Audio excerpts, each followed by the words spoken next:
क्योंकि मेरा भी यही हार्ट है। मैं फ्री हूं अपने पर्सनल कामों से, मुझे कोई पर्सनल अपना काम नहीं है। मेरा काम सिर्फ आप लोग हो, दैट्स इट।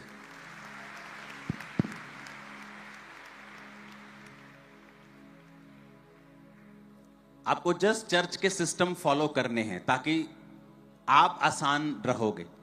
अगर आज भी आप देखोगे, जब एक चर्च का हिस्सा उठाया जाएगा, आप देखना कितनी वहां पे वो पेज फंसते हैं। कोई बोलेगा मुझे पहले जाने दोगे, नंबर अब 3 4 5 घंटे लगेंगे आज। तो आज आपको पेशेंस रखना है। अगर आप पेशेंस खो दोगे तो भी ले हैंड बंद हो जाएगा। तो अभी आप एंटर तो कर गए हो कि मुझे भी करवाना है, मुझे भी करवाना है। तो मैं तो तैयार हूं, अब आप तैयार रहना आज। हालेलुया। और मेरा बिलीव है कि परमेश्वर बड़े काम करेगा, और जो वचन आप सुनेंगे आपकी लाइफ सेम नहीं रहेगी। हालेलुया।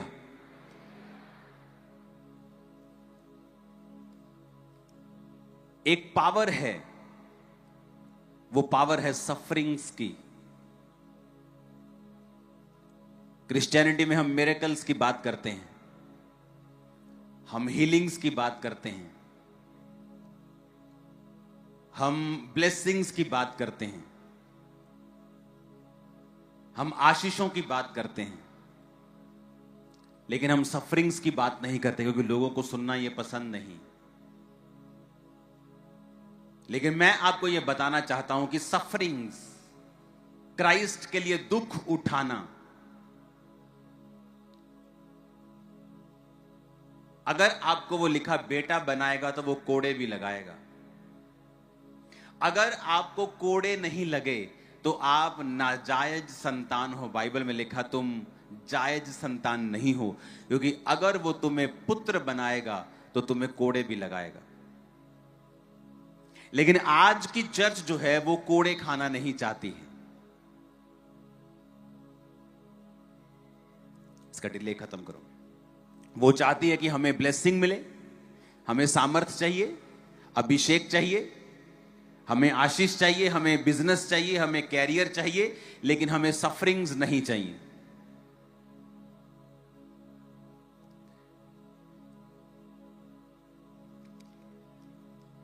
पौलुस कहता है अपने स्पिरिचुअल सन तीमुथियुस से, दूसरा तीमुथियुस 1 उसकी 8 आयत में, इसलिए हमारे प्रभु की गवाही से और जो मुझसे जो उसका कैदी हूं लज्जित ना हो, पर उस परमेश्वर की सामर्थ के अनुसार सुसमाचार के लिए मेरे साथ दुख उठा।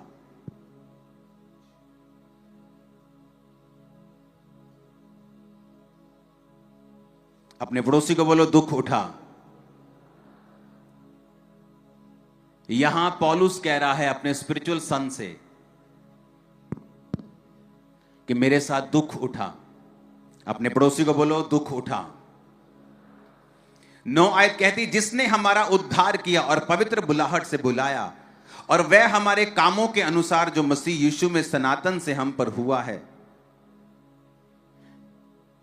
फिर से पढ़ेंगे इस आयत को, 9 आयत सब पढ़ेंगे। बोलो, जिसने हमारा उद्धार किया और पवित्र बुलाहट से बुलाया, और ये हमारे कामों के अनुसार नहीं, पर उसके उद्देश्य और उस अनुग्रह के अनुसार है जो मसीह यीशु में सनातन से हम पर हुआ है।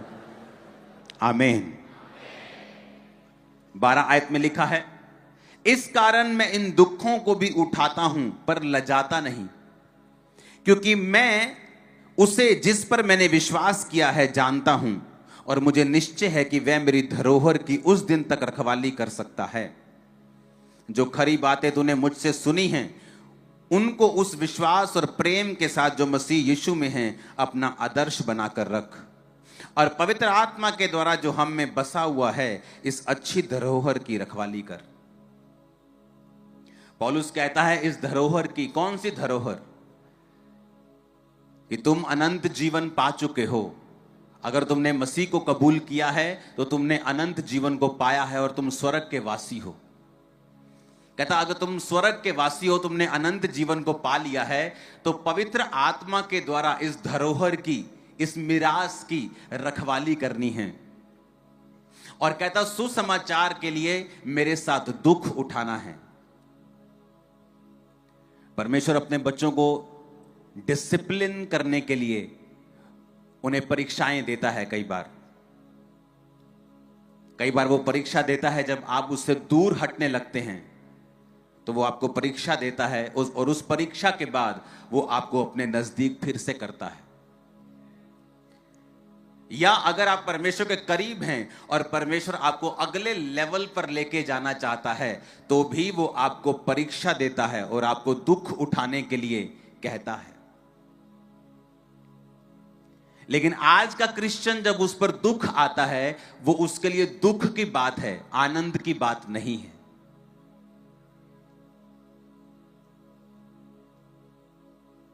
अगर आप क्राइस्ट के लिए दुख उठाएंगे तो आप होंगे जो मसीह के असली हकदार होंगे।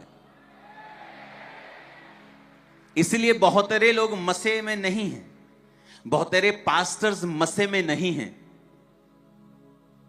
लोगों को लगता है कि बड़ी चर्च जो है वो डिसाइपल्स नहीं बना सकती, डिसाइपलशिप नहीं कर सकती, चेले नहीं बना सकती। और ये बुरी और गलत टीचिंग है। पहली चर्च जो जीसस क्राइस्ट ने खड़ी की, जहां पर परमेश्वर के 12 प्रेरित थे, यहूदा इस्करियोती मर गया और फिर उसे उन्होंने 12वां चुना। बाइबल कहती है एक दिन के अंदर 3-3 हजार लोग बपतिस्मा लेके उस मंडली में शामिल होते थे। बपतिस्मे 3,000 होते थे, तो इमेजिन करो मंडली कितने हजारों की होगी। एक दिन में 3,000, अगले दिन 5,000, जब जब सभाएं होती थी हजारों में लोग बपतिस्मा लेते थे। वो एक बड़ी मंडली थी और वहां डिसाइपल्स बनाए जाते थे। एक दिन में कोई डिसाइपल नहीं बन जाता था। बाइबल कहती है एक बंदा वहां वचन सुन रहा था, प्रेरितों के कामों को देख रहा था। उसके मन में आया कि मैं भी परमेश्वर के दान में काम आऊंगा, और अपनी प्रॉपर्टी को बेचकर प्रेरितों के पांव में रख दिया। और वही आगे चल के खुद प्रेरित बना, वो भी डिसाइपल बना। बहुत से लोग उनमें से चुने गए। बाइबल कहती है जब चर्च बढ़ गई तो यूनानी भाषा बोलने वाले कुड़कुड़ाने लगे कि हमारी विधवाओं का ध्यान नहीं रखा जा रहा है, इनके लिए खाने पानी का इंतजाम नहीं है, चर्च सो मच बिजी है, हमारा खाना पानी भी नहीं हो रहा है। तो वचन कहता है कि प्रेरितों ने कहा हम इस काम में नहीं जाएंगे, तुम 7 मनुष्यों को चुन लो जो खाने और पानी के ऊपर रहेंगे, पर हम प्रार्थना और वचन की सेवकाई में ही लगे रहेंगे। और वचन कहता है उन्होंने 7 मनुष्यों को चुना जो आत्मा से भरपूर थे, जिन्होंने लंगर की सेवकाई को किया, और वो भी लोग आगे चल के परमेश्वर के डिसाइपल बने। स्तिफनुस उनमें से एक था जो परमेश्वर के लिए शहीद हुआ था। तो बात चर्च बड़ी या छोटी की नहीं है, बात यह है कि क्या वो पवित्र आत्मा के द्वारा चल रही है।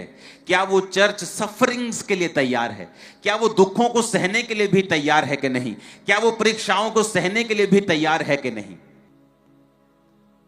वचन कहता है क्राइस्ट 12 साल की उम्र में ये जानते थे कि उन्होंने परमेश्वर के लिए वो आए हैं, इसलिए अपने माता और पिता को बोला कि मुझे अपने पिता के घर में होना जरूरी है। जब उसके माता पिता उसे ढूंढने के लिए 3 दिन लगातार घूमते रहे, और वो कहां मिला, परमेश्वर के घर में। लेकिन बाइबल कहती कि प्रभु यीशु मसीह ने भी दुख उठाकर आज्ञाओं को मानना सीखा। लेकिन आज का विश्वासी दुख उठाना नहीं चाहता। उसका 6-7 साल भी वो दुखों में निकाल ले, उसे लगता है कि परमेश्वर है ही नहीं है। नहीं तो इतने साल से परमेश्वर मेरे जीवन में काम नहीं कर रहा होता। उसकी फैमिली बैकस्लाइड हो जाती है। और शायद इसीलिए वचन कहता है कि परमेश्वर तुम्हें प्रेरितों के और भविष्यद्वक्ताओं की एग्जाम्पल देगा कि उनके जीवन को देखकर तुम परमेश्वर में समझना। क्योंकि मसीह में आए हुए मुझे 1 दशक हो गया था, 10 साल हो गए थे, और कुछ प्रार्थनाएं ऐसी थी कि मुझे लगता था कि 1 इंच का भी उनमें फर्क नहीं पड़ा। परमेश्वर ने मेरी प्रार्थना को नहीं सुना, कोई फर्क नहीं था लाइफ में, कई मसलों में। लेकिन जब परमेश्वर काम करने पे आता है वो करता है, लेकिन तब तक वो आपको यही रियलाइज करवाता है कि अगर वो आपका काम नहीं करता और आप दुखों में और सफरिंग्स को सहते हुए आगे बढ़ रहे हैं, तो क्या फिर भी आप यीशु मसीह के लिए दुखों को सह सकेंगे, या आप सहना चाहते हैं, या आप सिर्फ अपने पिता की प्रॉपर्टी को चाहते हैं, अपने पिता को नहीं चाहते। कुछ बच्चे होते हैं अपने पिता की प्रॉपर्टी से प्यार करते हैं, पिता मुझे प्रॉपर्टी दे दे, अपना बैंक बैलेंस दे दे, लेकिन जब पिता बीमार होता है उसकी टेक केयर करना वो नहीं चाहते। लेकिन पिता की अच्छी अच्छी चीजों को सब चाहते हैं, पर सेवा करना नहीं चाहते, टाइम देना नहीं चाहते, सफर नहीं करना चाहते। आज क्रिश्चियंस हैं जो परमेश्वर से ब्लेसिंग चाहते हैं, बरकत चाहते हैं, उनके बच्चों की जिंदगी में काम हो जाए, उनके बच्चों की लाइफ में काम हो जाए, लेकिन जब परमेश्वर उनको दुख उठाने के लिए कहता है, वचन कहता है, परमेश्वर का पौलुस दास कहता है कि मैं दुखों को उठाता हूं, लजाता नहीं हूं। कहता मैं शर्मिंदा नहीं होता हूं कि परमेश्वर के कारण मैं दुख उठा रहा हूं, इस बात से मैं शर्मिंदा नहीं हूं, क्योंकि सफरिंग्स जो आप क्राइस्ट के लिए उठाते हैं, ये वो सफरिंग्स नहीं हैं जो आपने अपनी जिंदगी में ऐसे ही उठाई हैं कि आपको बुरा पार्टनर मिल गया, आपने सफरिंग्स को देखा है, या आपने कोई गरीबी की सफरिंग्स को, दुखों को देखा है। लेकिन जब आप मसीह में दुखों को उठाते हैं तो वो दुख आपको नेक्स्ट लेवल के लिए तैयार करते हैं, वो दुख आपको परमेश्वर के करीब करते हैं। कई बार जब आप वचन सुनते हुए भी, वचन को जानते हुए भी प्रार्थना में नहीं होते, तो कई बार परमेश्वर दुखों को अलाउ करता है कि वो आपकी जिंदगी में जाएं। फिर वो दुख, वो बीमारी फिर दवाई से हील नहीं होती, वो फ्रस्ट्रेटिंग टाइम होता है, और फिर परमेश्वर बताता है कि तुझे मेरे करीब रहना है। कई बार वो दुखों को अपने करीब करने के लिए आपको इस्तेमाल करता है। कई बार आप करीब होते हैं, प्रार्थना पूरी होती है, फिर भी वो दुखों का इस्तेमाल करता है ताकि आपको उसके बाद एक नए लेवल पे, एक नेक्स्ट लेवल पे लेके जा सके। क्योंकि नेक्स्ट लेवल पे लेके जाना भी पॉसिबल नहीं है अगर आप 9th में हैं, और अगर आप परीक्षा नहीं देंगे तो आप 10th में कभी नहीं हो सकते हैं। आपको परीक्षा के बाद ही अगली क्लास में जाना पड़ता है, और परमेश्वर के किंगडम में, परमेश्वर की यूनिवर्सिटी में आपको हर परीक्षा पास करके अगले लेवल पे जाना होता है। उसकी यूनिवर्सिटी में कोई शॉर्टकट नहीं है, आपको हर एक कोर्स लेना पड़ता है और उसे पूरा करना पड़ता है। और अगर आप परमेश्वर के बलवंत हाथ के नीचे दीनता से रहते हैं और आप परमेश्वर में दुखों को उठाते हुए चलते हैं, फिर आपकी लाइफ कंपेयर नहीं हो पाएगी, वो इतनी ब्लेस्ड और इतनी ऊंचाई पे होगी। अभी आप पे निर्भर करता है आप क्या चाहते हैं, क्योंकि आज का विश्वासी जो है वो सफरिंग्स को उठाना नहीं चाहता है,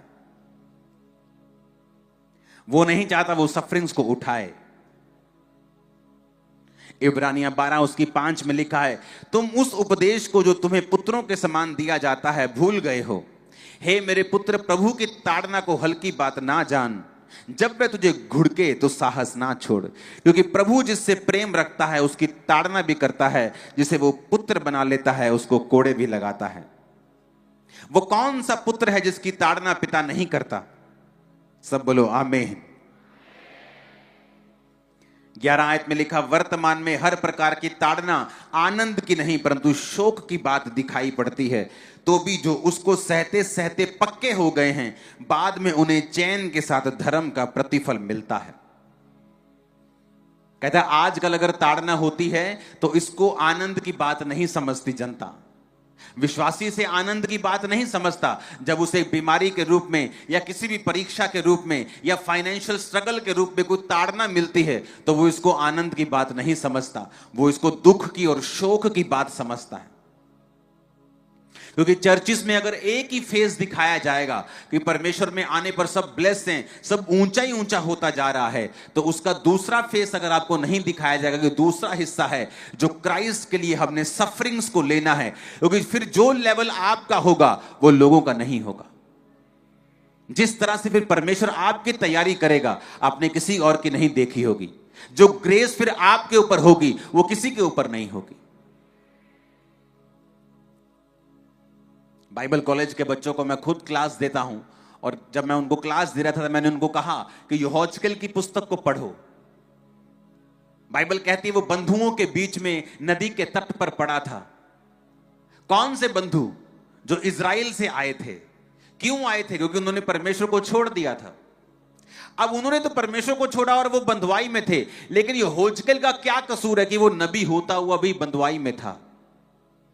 और वचन कहता है परमेश्वर का वचन उसके पास पहुंचा और उसने दर्शन देखा। जो आप चर्च का लोगो देखते हो, the church of science and wonders का शेर और इधर बैल और इधर चील और पीछे मनुष्य का चेहरा, वो उसी दर्शन से लिया गया था जो परमेश्वर ने मुझे यहोशकेल के विषय में दिखाया था। जो आपको मैं वचन के अनुसार आपको बता चुका हूं। अगर वो लोगो है तो उसे उन्हें दिखाना कि उस लोगों का मतलब क्या है, उस जो परमेश्वर ने हमें दिया था। तो वचन कहता है कि धर्मी इसलिए बंधुआई में था क्योंकि उसका देश पाप कर बैठा था, लेकिन वो धर्मी पाप में नहीं था। और परमेश्वर ने बाइबल में लिखा उस बंधुआई में भी यहोशकेल से बात की और उसने दूतों को आते हुए देखा, पहियों के समान जिन पे आंखें ही आंखें थी। अगर आप वचन पढ़ेंगे तो ऐसा दर्शन दुनिया में किसी को नहीं मिला था। ऐसी बात आज तक परमेश्वर ने किसी से नहीं की थी। ऐसा विजन, ऐसा दर्शन, ऐसी रेवलेशन परमेश्वर ने किसी के साथ शेयर नहीं की थी जो परमेश्वर ने यहोशकेल के साथ की। क्योंकि यहोशकेल उस समय बंधुआई में होने के बावजूद भी, दुखों में होने के बावजूद भी परमेश्वर के साथ वफादार था। उसने ये क्वेश्चन नहीं किया कि अगर मैं धर्मी हूं तो मुझे क्या फायदा हुआ। ये पापी लोग, ये भी अपने पाप के कारण, अगर हम कहते हैं कि पाप के कारण हैं तो हम सब बंधुआई में हैं, तो मैं कौन सा राजा बन गया हूं? मैं भी तो बंधुआई में ही हूं।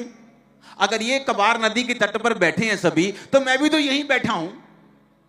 अगर इस देश में मंदी आई है और पापी सारे मंदी में हैं, तो धर्मी भी तो मंदी में, तो फिर धर्मी को क्या फायदा है? या क्या ऐसा हो गया उसकी लाइफ में जो ये प्रूफ करता है कि परमेश्वर उसके संग है?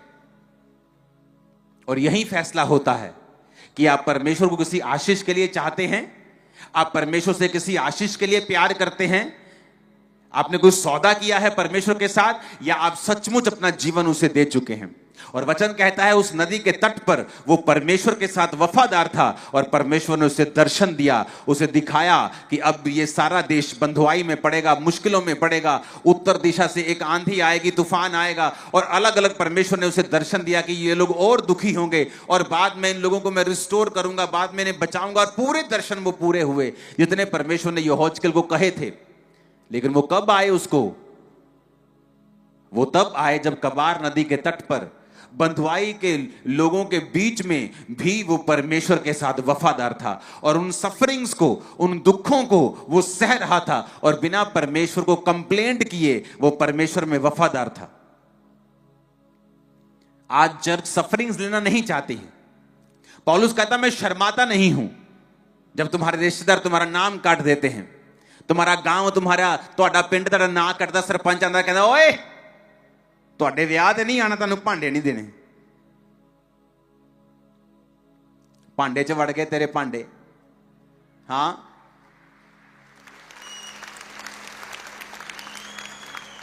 परमेश्वर कहता लजाना नहीं है, शर्मिंदा नहीं होना है, बल्कि इसको आनंद की बात समझना है। कहता इसको ताड़ना की, शोक की बात नहीं समझना है, इसको आनंद की बात समझना है। यह निशानी है प्रभु का आत्मा तेरे अंदर बसता है, ये तो साइन है। लेकिन वचन कहता है आज का जो विश्वासी है वो चर्च में आशीष लेने के लिए जाता है, लेकिन वो ताड़ना वाला हिस्सा नहीं लेना चाहता। वो अपने बाप को कहता है कि प्रॉपर्टी मुझे दे दे, लेकिन सेवा मेरे छोटे भाई को दे दे, अच्छा मुझे दे दे, और जो बुरा है वो मेरे दूसरी बहन को दे दे। आशीष मुझे मिलनी चाहिए, मैं आमीन बोलूंगा, मुझे बरकत मिलनी चाहिए। हां, लेकिन यीशु मसीह के नाम के कारण मुझे अगर दुख मिलता है तो वो मेरे लिए शोक की बात है। तो परमेश्वर कहता है क्या तुम्हारा संसारिक पिता तुम्हारी ताड़ना नहीं करता?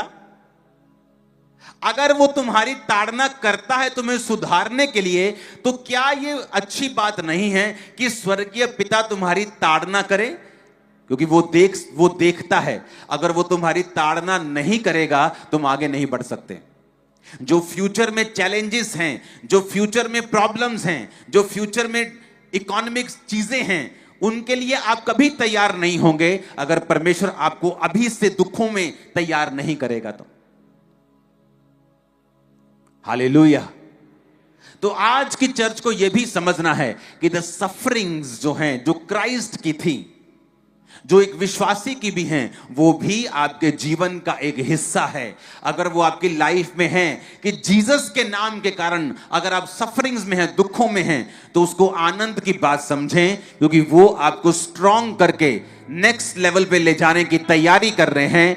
आप प्रभु से पहले अधिक करीब होंगे, आप परमेश्वर के और नजदीक होंगे, और अच्छी तरह प्रभु को आप समझ पाएंगे, आपकी लाइफ और आसान होगी।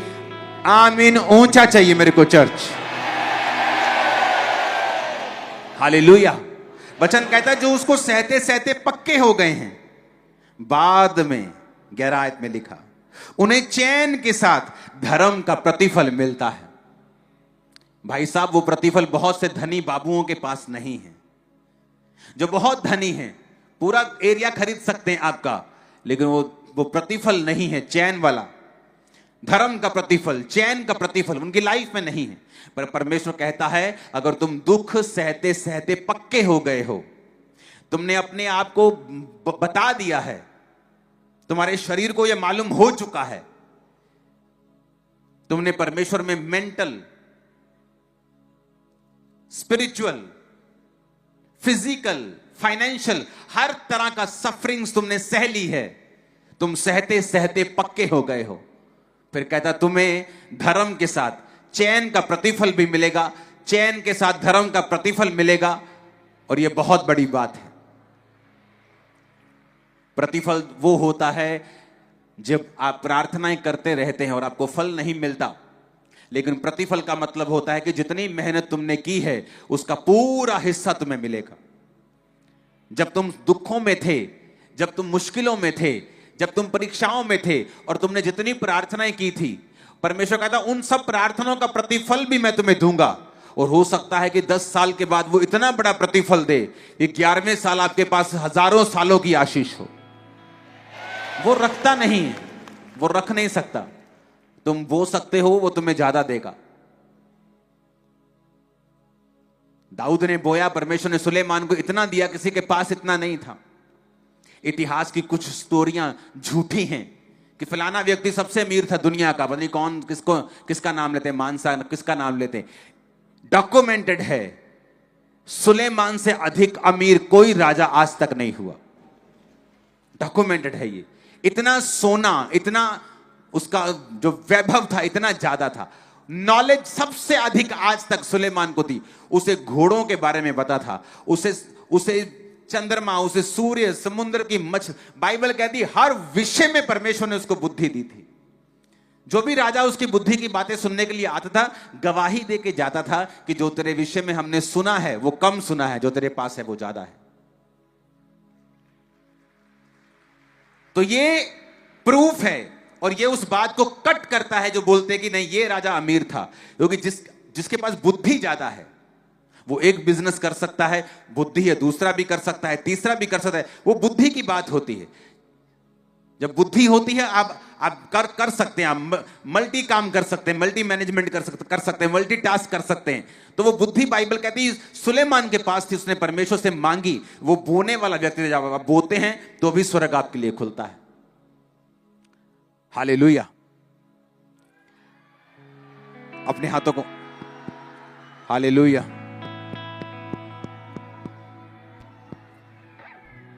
अपने हाथों को उठाओ अपने हाथों को।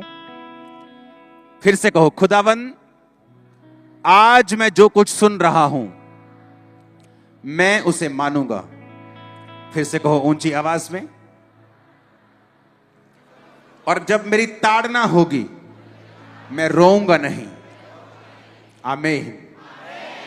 2 कुरिन्थियों 1 उसकी 4 आयत में लिखा, वह हमारे सब कलेशों में शांति देता है ताकि हम उस शांति के कारण जो परमेश्वर हमें देता है उन्हें भी शांति दे सकें जो किसी प्रकार के कलेश में हैं। सब बोलो आमीन।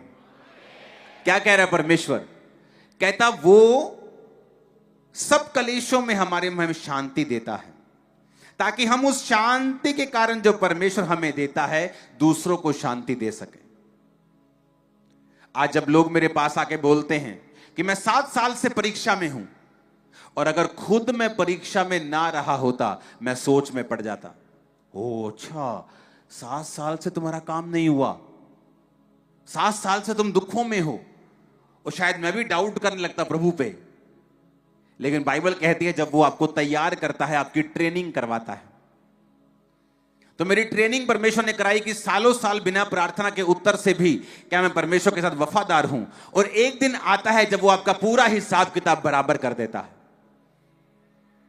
तो जब मैं लोगों के सामने बैठता हूं मुझे पूरा कॉन्फिडेंस होता है कि डोंट वरी, वो जवाब देगा, और ऐसा देखा कान खुले रह जाएंगे और आंखें खुली रह जाएंगे। Don't worry. आमीन। तो ये मुझे मालूम होता है क्योंकि मेरा ये पर्सनल एक्सपीरियंस, और वचन भी क्या कहता है कि हमें इसीलिए शांति मिली है कि हम दूसरों को शांति दे सकें। हम इसीलिए क्लेश में से होकर निकले और फिर हमने शांति पाई ताकि दूसरे जो क्लेशों में से होकर निकल रहे हैं हम उन्हें शांति दे सकें। कलीसिया, अगर आप सफरिंग्स के लिए तैयार नहीं हैं, अगर आप ये हिस्से को सुनना नहीं चाहते हैं, तो आपने अभी क्रिश्चियनिटी को जप्फी नहीं डाली है, आपने उसे हग नहीं किया है, आप उससे लिपटे अभी नहीं हैं। आप अधूरी जानकारी के साथ चल रहे हैं जो बहुत ज्यादा डेंजरस होती है। लेकिन हमारी सफरिंग्स दूसरों की तरह नहीं है। सफर दूसरे भी करते हैं, दुख दूसरे भी उठाते हैं, लेकिन वचन कहता है तुम्हारा दुख तुम्हें आगे बढ़ाने के लिए, अलग लेवल पे लेके जाने के लिए, तुम्हें परमेश्वर के करीब करने के लिए, तुम्हारी लाइफ की एक बड़ी गवाही को पैदा करने के लिए, तुम्हें दुनिया से अलग करने के लिए, और ऐसी ब्लेसिंग देने के लिए जो किसी के पास नहीं होगी, वो इसलिए आता है। आमीन। मेरे को खड़कने वाला चाहिए चर्च। Hallelujah, hallelujah.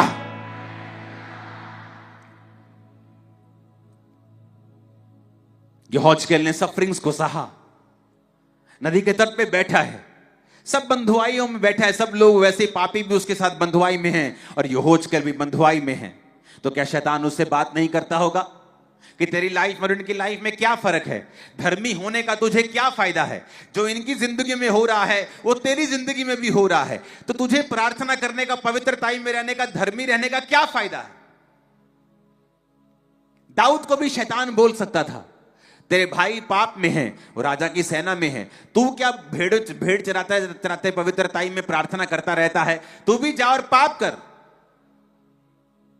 और इसलिए दाऊद राजा बनाया गया और उसके भाई फेल हो गए जब परमेश्वर उनको मसा करने के लिए आया। आप नहीं जानते आज चर्च में कितने लोग फेल हो जाते हैं जब परमेश्वर ने कुछ बरकत देने के लिए उनके पास आता है। तो हालेलुया। तो हमें एक पार्ट जो खुदावंद ब्लेसिंग देता है, छुड़ाता है, चंगा करता है, वो भी याद रखना है, क्योंकि वो भी हमारे जीवन का हिस्सा है। हो सकता है आप एक परीक्षा में हो, लेकिन साथ साथ दूसरे हिस्सों में परमेश्वर आपकी लाइफ में बहुत सारे मिरेकल्स कर रहा।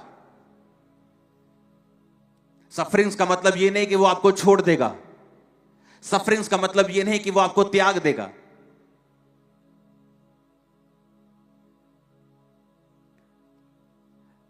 हमारी लाइफ में ऐसी बड़ी गवाहियां हैं कि परमेश्वर ने एक बड़ा काम करने से पहले हमारी लाइफ में दुखों में से हमें निकाला है।